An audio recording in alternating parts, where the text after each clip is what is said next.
Hi everybody and welcome. Today I have JLab headphones and I'm going to tell you all the dressers you have to know.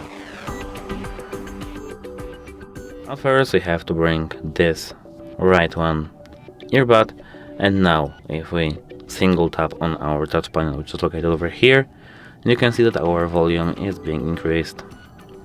If we double tap, we can pause and unpause our music. If you triple tap, we can switch equalizers. Now, if we take our left one, with the singular tap, we can decrease our volume level, as you can see. With double tap, we can enable Siri.